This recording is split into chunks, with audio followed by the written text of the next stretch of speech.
Le kit écharpe Didolite contient 4 pelotes, 2 aiguilles à laine, une étiquette tissée, une paire d'aiguilles en bois et le manuel d'instruction traduit en 6 langues. Pour commencer notre ouvrage, nous allons faire ce qu'on appelle le montage. L'idée est de faire des mailles sur une aiguille pour pouvoir commencer à tricoter. Alors pour ça, on va avoir besoin d'abord que d'une seule aiguille et on va prendre le brin d'une pelote pour débuter. Pour le montage, on va avoir besoin de l'équivalent de 3 fois la largeur de notre ouvrage, à savoir environ 60 cm. Vous pouvez vous aider de l'aiguille qui fait environ 35 cm. Donc je tire le fil de ma pelote et je vais aller mesurer environ 2 fois la longueur de mon aiguille. Une fois que j'ai cette longueur, à partir de là, je vais aller faire ce qu'on appelle un nœud coulant. Donc il faut avoir le brin libre, donc celui dont le bout n'est pas relié à la pelote sur la droite, et avoir l'autre côté sur la gauche. On va faire un nœud coulant. Pour ça, je fais une boucle, et une fois que ma boucle est formée, je vais aller passer le fil au milieu de ma boucle. Et voilà, j'ai mon nœud coulant. Une fois le nœud coulant formé, je vais aller glisser mon aiguille au centre de la boucle. Et je vais serrer. Pour commencer, je vais aller tenir mon aiguille de ma main gauche, ensuite tenir le brin libre de ma main droite, en tenant le fil avec mon index et mon pouce. Une fois que c'est fait, je vais aller ici pivoter ma main de telle sorte à former une boucle autour de mon index. Une fois que la boucle est formée, je vais aller glisser la boucle sur la pointe de mon aiguille.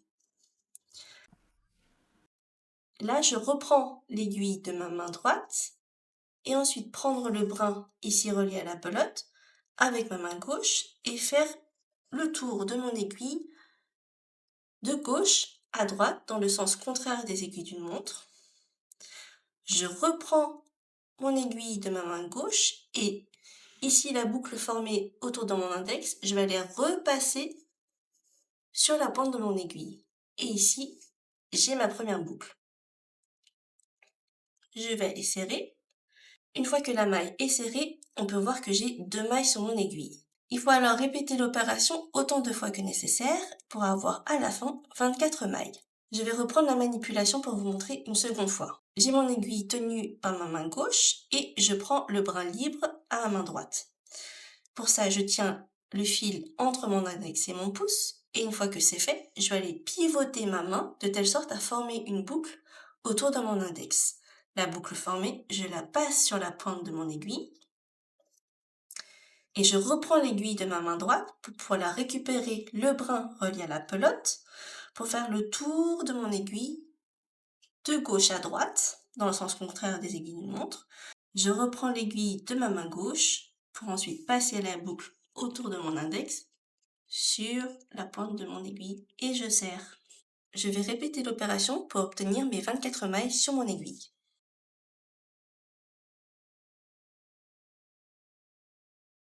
Une fois que les mailles sont montées, nous allons pouvoir tricoter à proprement parler. Pour ça, il faut se munir de la deuxième aiguille. Ce qu'il faut noter, c'est que nous avons 2 fils qui sont reliés ici à notre rang de montage.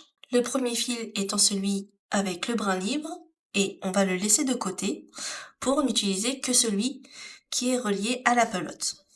Lorsque l'on tricote, les mailles à tricoter sont sur l'aiguille gauche et les mailles tricotées sont sur l'aiguille droite. Nous allons maintenant réaliser la maille endroit qui fait partie des 2 mailles de base au tricot. Pour ça, nous allons piquer avec notre aiguille droite sur la première maille qui se présente sur l'aiguille gauche, de gauche à droite et de devant vers l'arrière comme ceci. Une fois que l'aiguille est piquée, nous allons prendre le fil qui est ici relié à la pelote et faire le tour de l'aiguille droite, de droite à gauche dans le sens contraire des aiguilles d'une montre, comme ceci. Une fois que le tour est fait, nous allons ensuite, avec cette aiguille droite-là, ressortir la boucle formée à travers, ici, la première maille. Et maintenant que la maille est tricotée, nous allons pouvoir faire tomber la maille de l'aiguille gauche sur l'aiguille droite. Et voilà, nous avons une première maille tricotée. Et ensuite, il suffit de répéter cette même opération. Donc, je pique la maille de l'aiguille gauche, de gauche à droite et de devant vers l'arrière. Ensuite, je fais le tour dans le sens contraire des aiguilles d'une montre. Et une fois que la maille est formée, je vais aller ressortir la boucle formée comme ceci et la faire tomber une fois qu'elle est sur mon aiguille droite. Et je poursuis jusqu'à la fin du rang. Lorsque toutes les mailles sont tricotées, il faut pivoter ces aiguilles, prendre celle de la main droite pour la repositionner sur la main gauche et ainsi avoir, comme je le disais plus tôt, les mailles à tricoter sur l'aiguille gauche et ensuite l'aiguille droite qui permet de tricoter les suivantes. Et là, on recommence. Je fais attention d'avoir le fil vers l'arrière, je pique de gauche à droite, je fais le tour de mon aiguille dans le sens contraire des aiguilles d'une montre. Petite astuce pour les débutantes, si vous avez besoin de laisser en attente votre projet, n'hésitez pas à replacer les mailles au bout de votre aiguille et lorsque vous reprenez votre ouvrage, repositionnez les mailles du côté de la pointe. N'hésitez pas à aller jusqu'au bout, ça sera plus facile pour vous pour tricoter. Et il faut que le brin ici relié à la pelote soit sur votre droite. On ne commence pas à tricoter avec le brin ici sur la gauche. Quand comme ici il reste moins de 3 fois la largeur de fil, il est temps de changer de pelote. Et l'idée c'est de changer de pelote en bordure pour ne pas avoir de démarcation au milieu du projet. Je prends mon aiguille, je pique la première maille du rang, comme pour tricoter à l'endroit, de façon très classique, de gauche à droite et de devant vers l'arrière. Et donc avec le fil de la nouvelle pelote, en laissant 10 à 15 cm, je vais aller faire le même mouvement que pour tricoter à l'endroit. Donc à savoir faire le tour de l'aiguille de droite à gauche. Et là, en maintenant les deux brins ensemble, je vais aller sortir ma maille comme pour une maille en endroit classique. Je serre un petit peu. Et ensuite, je fais bien attention de prendre le fil de la nouvelle pelote pour continuer. Et là, je continue de façon très classique mes mailles à l'endroit. Là, on peut faire quelques mailles pour sécuriser le fil. Et après, je vais les tirer. Alors ça, c'est le brin du nouveau fil. Et ici, j'ai le fil de la première pelote que j'ai tricoté. Donc, je serre un petit peu et je vais aller faire un nœud simple pour sécuriser le fil avant de les rentrer. Voilà, je fais un petit nœud et je peux poursuivre mon tricot. Je viens de terminer le premier rang avec cette nouvelle pelote et donc je vais tourner mon ouvrage pour poursuivre le tricot. Ce qu'on remarque, c'est que sur le côté, la maille n'a pas de changement particulier. On a juste ici un petit nœud pour sécuriser les deux brins de la nouvelle et de la première pelote. Et on poursuit le tricot jusqu'à la prochaine pelote. Une fois que j'ai tricoté toutes les mailles de mon dernier rang, on va procéder à ce qu'on appelle le rabattage de mailles. C'est une technique qui permet de former une bordure et ainsi de terminer l'ouvrage. Pour ça, il faut d'abord tricoter 2 mailles à l'endroit. Une fois que j'ai 2 mailles sur mon aiguille droite, je vais aller soulever la première tricotée, la passer au-dessus de la deuxième et au-delà de la pointe de l'aiguille pour la rabattre. Donc, je pique de gauche à droite et ensuite je la soulève au-dessus de la maille de l'aiguille et ensuite de la pointe et je laisse tomber. Comme ça, il me reste une seule maille sur mon aiguille et l'autre elle est rabattue. Je continue, je tricote une maille à l'endroit. Une fois que j'ai 2 mailles sur mon aiguille droite, je vais aller piquer la première, la soulever et la passer au-delà de la pointe de mon aiguille et laisser tomber. Et comme ça, ma maille est rabattue. Je répète, je tricote une maille à l'endroit. Une fois que j'ai 2 mailles sur mon aiguille droite, je pique de gauche à droite la première de l'aiguille droite, la soulève pour passer au-dessus et au-delà de la maille et de la pointe de l'aiguille et ma maille est rabattue. Et je continue comme ça jusqu'à la fin du rang. Comme précédemment, je tricote une maille à l'endroit pour ensuite rabattre la première sur la deuxième. J'ai ma dernière maille rabattue. Il faut encore sécuriser cette maille-ci.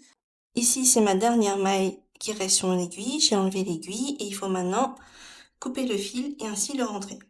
Donc, je laisse une longueur d'environ 10 à 15 cm ou plus au besoin. Une fois que le fil est coupé, on va passer le fil dans la maille pour la sécuriser. Et il suffit de serrer pour sécuriser le tout. Pour les finitions et rentrer les fils, on va utiliser les aiguilles à laine fournies dans le kit. Je vais aller prendre la plus grande. La petite astuce pour enfiler la laine, c'est de pincer le fil pour ensuite glisser le fil ainsi plié dans le chat. Avec l'aiguille à laine, on va aller rentrer le fil le long de la bordure en visant les petits nœuds qui sont ici en bordure. On va rentrer sur une petite longueur pour sécuriser le tout. Et je tire sur l'aiguille pour ressortir la laine.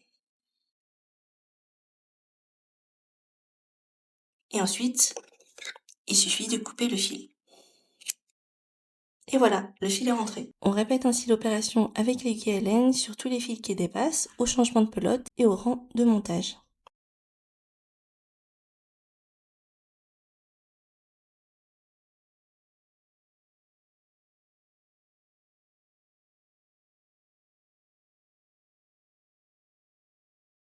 Pour la touche finale, je prends l'étiquette tissée et je me munis d'une aiguille à coudre et d'un fil assorti. Je vais aller venir plier un petit rebord de l'étiquette et la positionner sur mon écharpe. Et je repère un petit point, par exemple ici, pour pouvoir sécuriser mon fil. Donc pour ça, je vais faire un petit aller-retour de l'aiguille. Donc, je pique une première fois, je laisse une petite longueur et je repasse au même endroit. Et comme ça, une nouvelle fois. Et voilà, mon fil est sécurisé, je peux tirer dessus, rien ne se passe.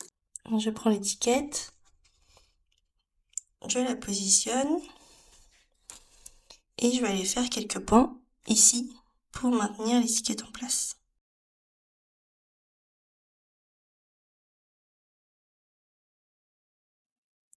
Je peux faire maintenant un petit nœud avant de couper. Je fais la même chose plus bas, je repère à peu près l'endroit où je peux faire sécuriser mon fil. Donc je vais le mettre là.